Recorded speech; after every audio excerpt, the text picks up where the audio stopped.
Ano bang state of mind ngayon ni Riza? Ngayon gusto ko munang mag-enjoy sa pagiging single.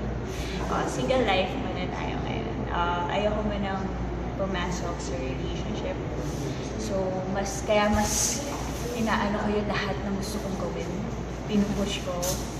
Kaya, yun. Bakit? Ano, na-trauma ka ba sa... Hindi naman, parang gusto ko lang, na-realize ko lang na parang kailangan ko muna mag-focus sa sarili ko.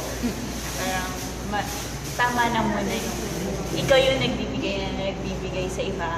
So ngayon naman, ibigay naman natin sa sarili ko. So, paano mo sinasabi or sa isang potential suitor na Ay, hindi. Wala. Hindi ako nagpaparang... Kapag gusto niya lang manigaw, sinasabi ko, kasi ayoko rin nung may aasa yun. Ayoko nang may aasa sa akin. Or masasayang effort nila, tapos wala rin. Pwede na lang love friends ka. Pero, other than that, hindi ko na kaya ibigay. Pero if ever ano siguro yung makakapagpa-fall ulit sa'yo? Siguro pag naramdaman ko na siya ulit. Pag ready na ako. Ang hirap kasi pag hindi ka pa ready. Parang hindi ka pa buo? Yes, parang hindi. Pag hindi ka pa ready, parang feeling mo, hindi mo na ibibigay lahat.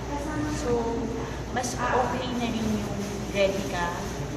Kasi mas mararamdaman mo yung 100% happiness with someone. Pero may standard ka ba? Wala naman. Hindi naman ako ganun ka-choosy. Pero, yun lang. Hindi pa lang talaga ako ready.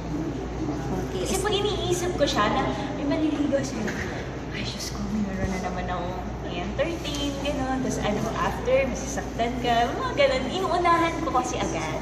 So, ibig sabihin, I'm not ready yet.